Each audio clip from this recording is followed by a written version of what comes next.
The sleeper in the crystal temple. The stars were cold and silent as the human exploration ship Dawnstrider moved slowly near the edge of the dying Virelian system. Captain Yalin Wolf stood on the bridge, staring at the dark planet below. No life. Signals. No heat. No movement. Just one strange signal, weak and repeating. Like a whisper.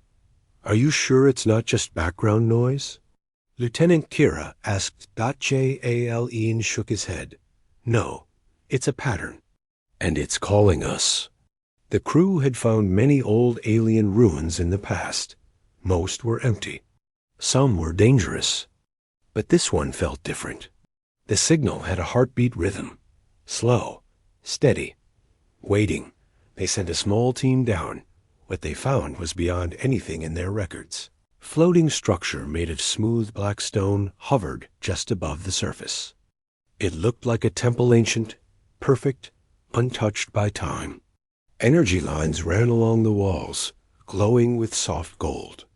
And at the center of the temple, inside a great circular chamber, was the crystal. A woman lay inside it. Frozen. Unmoving. Jalen walked toward the crystal slowly. His boots echoed on the polished floor. The woman inside had long silver hair floating around her like mist. Her skin glowed faintly under the crystal shell. She wore white robes with markings that shimmered. Like starlight. She's not human, one of the scientists whispered. But she looks close. Yalin nodded, unable to speak. The heartbeat signal was coming from her, a soft pulsing sound, steady like a living heart. The crystal stood taller than a man and was perfectly clear. There were no wires, no machines, just her, resting in silence. Her face was calm, peaceful. How long has she been like this? Kira asked. Scans say at least 5 centuries, the medic replied. Maybe more. 500 years. Alone. Jalen stepped closer. Something in his chest tightened. He didn't understand why, but he felt drawn, like a part of him was being pulled forward. He reached out and placed his hand gently on the surface of the crystal. For a moment, nothing happened. Then cracked. A thin line of light ran across the crystal. Everyone froze. Step back. Someone shouted. But Yalin couldn't move. The crystal pulsed. Another crack appeared. Then another. Light burst from the seams. The heartbeat sound grew louder. The whole chamber began to hum. The woman's fingers twitched. Her eyes moved beneath. Closed lids. Then, slowly they opened. Her eyes were gold. Not just yellow, but shining like twin suns. They looked straight at Yalin, and in that moment, time seemed to stop. The crystal shattered. Not with noise, but like snowflakes falling soft, silent, glowing pieces of glass that vanished before they hit the ground. She fell forward. Yalin stepped in instinctively and caught her. She was light, almost weightless, but her body was warm, her skin soft. She blinked, dazed, weak, confused. He whispered, "You're safe now." Her lips moved. Barely a breath. "You." Her voice was ancient, beautiful, fragile. "You carry the storm." Then she closed her eyes again, unconscious. Yalin held her tighter, heart pounding. She had spoken to him. Only him. Back on the Dawnstrider, chaos began. Medics rushed to scan her. Technicians recorded every second. Scientists shouted questions, but no one had answers. She didn't speak again. She only opened her eyes when Yalin entered the room, and every time she looked at him, her lips curved in the smallest, faintest smile, like she knew him, like she had waited for him. She spoke only to him. Captain Yalin Wolf sat in the observation room, watching through the glass wall. She was awake. The alien woman Serenai was, sitting on a medical bed, wrapped in a soft gray blanket. Her silver hair fell over her shoulders like liquid light. Golden tattoos shimmered along her neck and arms. glowing softly when she breathed. But she wasn't speaking, not to the doctors, not to the scientists, not even to the ship's AI, only to him. Every time Yalin entered the room, her eyes followed him. She blinked slowly, as if seeing someone familiar, as if she recognized him. But when anyone else came near, she looked away. "She's rejecting contact," said Dr. Reva. "No scans, no tests. She shuts down every time." "Maybe she's scared," Yalin replied. The doctor frowned. "Or maybe she's too dangerous to trust." Yalin didn't answer. He was thinking about the words she whispered when he first touched her. "You carry the storm." He didn't know what it meant, but it echoed in his mind like a voice in a dream. The next day, he entered the room alone. Serenai was sitting cross-legged, her back straight, her hands resting on her knees. She opened her eyes as he approached. "I won't hurt you," Yalin said softly. She tilted her head. "I know." Her voice was quiet, musical, like wind through glass. "You're not like the others," she added. "You ... remember." Yalin blinked. "Remember what?" She pointed gently toward his chest. "Your soul. It has touched mine before. Long ago." Yalin didn't understand. He had never seen her before, had he? Serenai continued. "When I was sealed in the crystal temple, they thought I would fade. But I waited. I waited for the one whose soul would shine like fire." Yalin sat down on the floor, across from her. "I'm just a soldier," he said. "You are a storm," she replied. "And storms do not follow orders." Later, the crew grew restless. Why is she only talking to him? Lieutenant Kira asked. "Might be manipulating him," said Reva. "Some kind of psychic link or influence." Yalin shook his head. "No, she's scared. Not dangerous." "She's already dangerous," Reva snapped. "You just can't see it yet." But Yalin knew. Serenai wasn't hiding power. She was hiding pain. That night, Yalin returned again. This time, Serenai stood. Her hands reached out slowly, glowing. Faintly, Yalin hesitated, then stepped forward. Their fingers touched Dot, and suddenly images flooded his mind. Flashes of war. A golden city falling from the sky. Flames swallowing her people. Betrayal. Silence. Then darkness. Serenai pulled back. "I was once called a guardian," she whispered. "But when I chose peace, they sealed me away." Jalin's heart pounded. "You were punished for wanting peace?" She nodded. "I refused to destroy your kind." "And they locked you in crystal for 500 years?" "They feared the truth," she said. "Because truth is the one weapon even warlords can't control." Yalin stepped closer. "Then I'll be the one who listens." Serenai looked at him, eyes soft. "No," she whispered. "You are the one who remembers." In the shadows of the ship, unseen by both of them, a pair of crew members watched the monitors. "She's merging with him," one said. "We can't allow that," the other replied. "She's starting to influence the captain." Their fingers hovered over the emergency override, and the countdown to silence had already begun. The Forbidden's touch. The room was dim. Only the soft hum of the Dawn Strider systems broke the silence. Captain Xiaolin Wolf stood by the window, staring into the blackness of space. He didn't notice Serenai walking closer behind him barefoot, silent, glowing faintly in the soft blue light. She reached out gently. Her fingers touched his shoulder dot, and the moment they made contact, everything changed. A sudden blast of color filled Jalin's mind.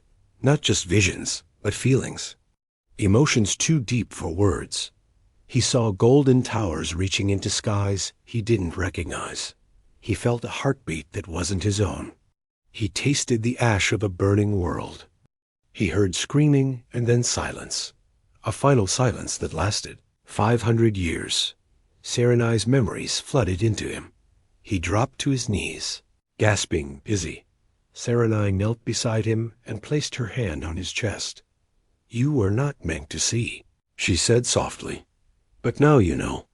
Yalin stared at her, trembling. "Why show me this?" "Because it's already begun," she said. "Our souls are remembering each other."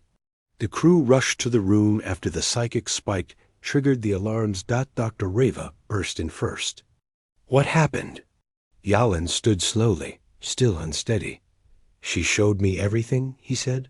"The war, her betrayal, her punishment." Reva's eyes narrowed. "She entered your mind?"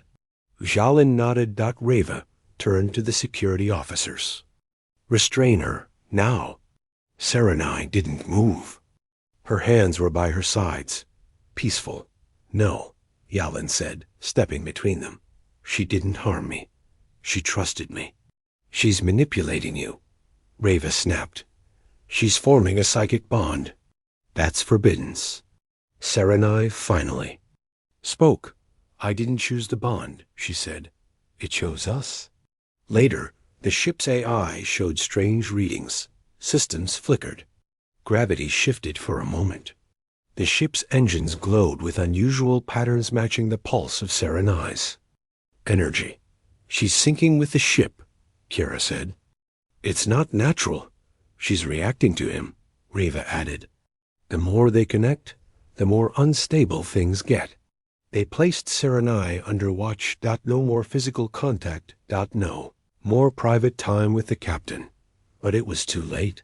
Something had already changed. In his quarters, Yalin sat at his desk, reviewing the sensor data. The energy signature from Serenai's touch, it matched a pattern Earth had only seen once before. The collapse of the Nexus star, a living star that imploded. After being emotionally awakened by a lost alien species, he leaned back in his chair. Was Serenai like them? Or was she something worse? Just then, a soft voice echoed in his mind. "You are still afraid." He looked up, startled. It was Serenai.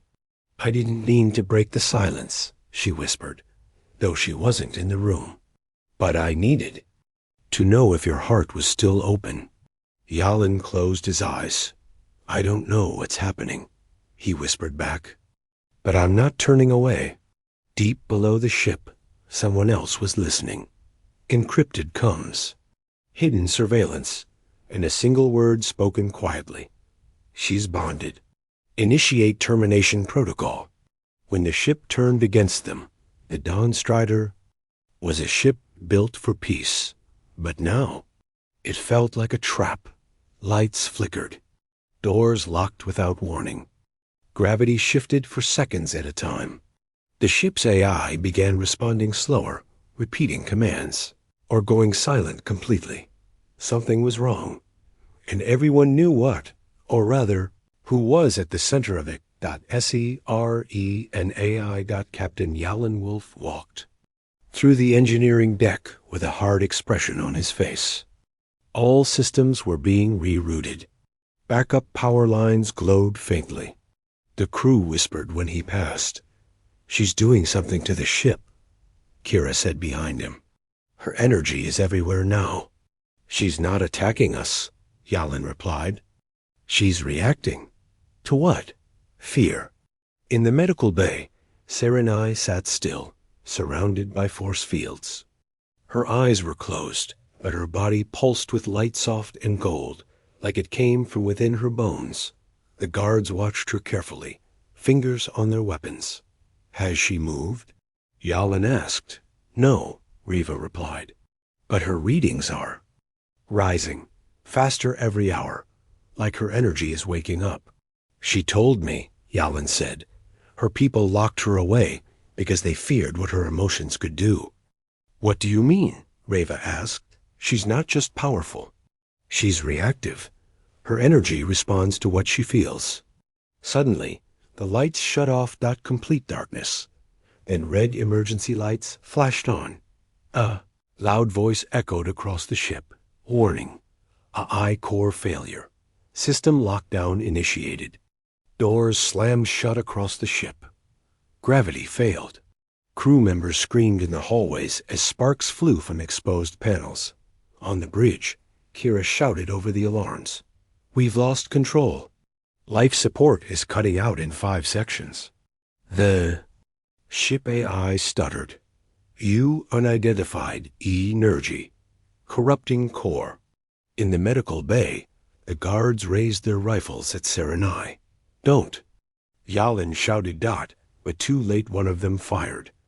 The shot hit the edge of her force field and bounced off. Serenai's eyes snapped open, and the ship screamed. The walls trembled. The force fields failed. Doors tore open. Screens shattered, but Serenai didn't move. She simply whispered, "You fear me." "So I became your fear." Yalin rushed to her. He knelt beside her, heart racing. "Serenai, listen to me. You're not their fear. You're not a weapon." Her body was glowing brighter, uncontrollable. "If you break," he whispered, "you'll destroy this ship. Maybe yourself." Her breathing slowed. The light dimmed. She looked at him. "You're still here. I said I wouldn't leave you." She reached out, her hand trembling. "Your touch anchors me." He took her hand, gently Dot, and the power inside her fell quiet like a storm, finally resting Dot up on the bridge. Systems began to reboot. Lights flickered back to normal. Doors unlocked. The ship's AI came back online, but something had changed in its voice. New presence. Detected. Integration. Complete. What does that mean? Kira asked Dot the A. I answered coldly. Serenai is now part of this ship. The soul-binding Dawnstrider was calm again, but only on the surface. Captain. Yalin Wolf sat beside Serenai in the quiet observation room. She was wrapped in a silver blanket, her glow now faint, steady, and somehow warmer. Outside the wide window, stars drifted by. Inside. Nothing felt normal anymore. Not the ship. Not Serenai, and not Yalin himself. Ever since he had taken her hand, something had changed inside him. He felt connected. To her thoughts. To her emotions. To her pain. "You're not just inside the ship, are you?" he asked quietly. Serenai didn't answer at first. Then she nodded. "The ship responded to my energy, but now it's responding to yours, too." Yalin looked at her carefully. "What are we becoming?" Serenai turned her eyes to his. "Bound," he blinked. "You mean, like bonded?" She gently placed her hand over her chest. "My people once believed that souls could link through shared memory, shared emotion. We called it soul binding. It only happened once in a generation. And you think we're—" Serenai nodded. "When I touched your soul, it remembered me. That opened the bond." Yalin swallowed hard. He didn't believe in fate. He believed in logic, orders, discipline. But none of that explained why, when she was near, his heartbeat matched hers. In the medical lab, Reva studied both of their scans. "This doesn't make sense," she said, shaking her head. "Their energy patterns are now nearly identical. It's like they're sharing something, but we don't know what." "They're merging," Kira said, looking at the scans. "And if that bond grows stronger, we won't be able to separate them. Ever." Reva frowned. What if she's absorbing him? What if she's taking him over? Or, Kira added, what if they're becoming something new? Back in the observation room, Serenai looked weak. Her light began to flicker again. She leaned forward, clutching her side. "What's wrong?" Yalin asked. "The bond is still growing," she whispered. "But it's not balanced. Can I help?" She nodded. "I need to stabilize. Through you, we must align completely." Yalin paused. "What do you mean? I must open my core to yours. If you enter it willingly, the bond will hold." He didn't fully understand, but he trusted her. He took her hands, and in that moment light exploded around them. Every screen on the ship flashed white. The AI paused. Mid-sentence. Crew members stopped and turned as the hum of energy rippled through. The floors and walls. In the observation room, Yalin and Serenai floated just inches off the ground. Their bodies glowed with the same golden aura. Their breathing matched. Their eyes were closed. A wave of warmth pulsed outward from them, spreading through the ship like a living heartbeat. Then silence. They fell gently back to the floor. J.A. Elene opened his eyes. So did Serenai. But now, something was different. He could feel her thoughts. Her heartbeat, her sadness, her wonder, and she felt his memories, his fears, his strength. They didn't need words anymore. They were soul-bound. Reva burst into the room moments later. What happened? Yalin stood slowly, helping Serenai to her feet. She's stable now, and so am I. You don't understand, Reva began. Serenai spoke for the first time in front of someone else. I understand more than you.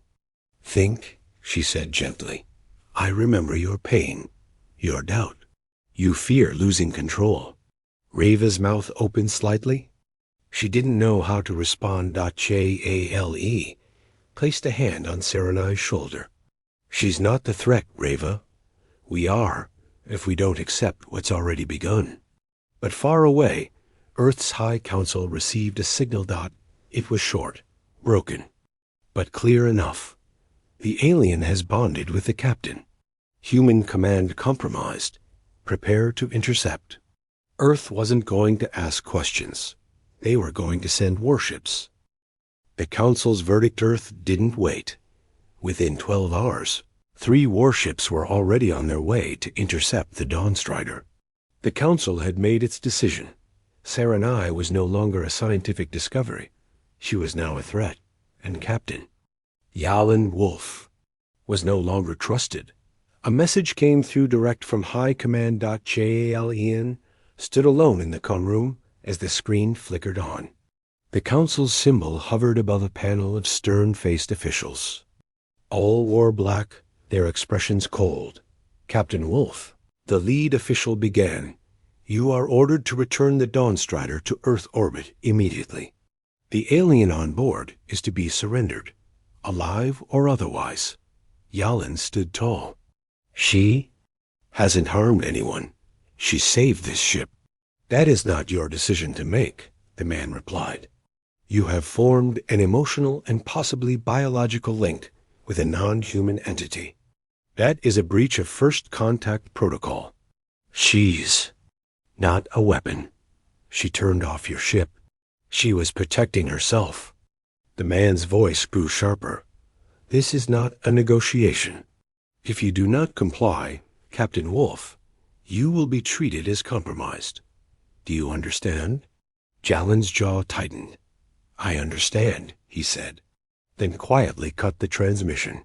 He found Serenai in the Starlight Garden, a small, quiet room on the ship, filled with glowing plants brought from old Earth colonies. She was sitting on the floor, eyes closed, humming softly to herself. Yalin sat down beside her. They're coming, he said. I know, she whispered. They want to take you. Or worse, Serenai opened her eyes. You should go with them. No. They will hurt you. I've made my choice. She looked away. You don't understand, Yalin. I've lived through betrayal before. I know what happens when fear wins. That's why I won't let it. She turned to him. Then what will? You do? I'll protect you, he said, even if I have to stand against Earth itself. Kira and Reva called an emergency meeting. The Council knows everything now, Reva said. They'll take over this ship if we let them. What if we don't let them? Kira asked. You mean defy orders? We've followed Yalin. For years, Kira said. He's never been wrong before. And I don't trust Earth to see what we've seen here. Some officers agreed. Others didn't. The ship was breaking in half, not physically, but in loyalty. And outside, the warships. Or getting closer. In the engine room. Yalin and Serenai stood together. She placed her hand on the glowing core. "There's something I didn't tell you," she said. "What is it?" "This ship is now part of me. But I'm also part of something bigger. Before my people locked me away, they built a gate. A way to escape everything."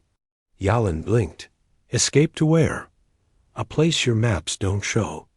A place beyond this galaxy. You want to run?" She looked at him with calm, glowing eyes. "I want to give you a choice." Later, Yalin stood before his crew. "This is your moment," he said. "If you want to follow Earth, you can. If you want to follow me, we go somewhere new." Silence. Then Kira stepped forward. "I trust you." One by one, others joined. The ship was no longer just Dawn Strider. It was something else now. A vessel of choice. In orbit above them. Earth's warships sent one final warning. "Surrender now, or we will fire." But the Dawn Strider had already moved. A hidden gate opened behind the ship, formed from Serenai's own energy, glowing like 1,000 suns. And then they jumped. Everything else broke. The Dawn Strider didn't move through space. It slipped through it. 1 second. It was near Earth's warships, surrounded, threatened. The next, it vanished, gone into a corridor of golden light. The hidden gate Serenai unlocked wasn't a wormhole. It wasn't a normal junk. It was something ancient, something alive, and it was listening. Ian stood on the bridge as stars twisted outside the window, long and bright like rivers of fire. The crew around him sat silent, watching in awe. No one had ever seen space like this. Even the ship's AI paused, unsure how to describe what they were seeing. Serenai entered slowly, her white robes glowing faintly, her silver hair flowing like water. She stood beside Yalin and whispered, "We are in the Veil." "The what?" "A place between galaxies. My people built it as a refuge before they turned on me."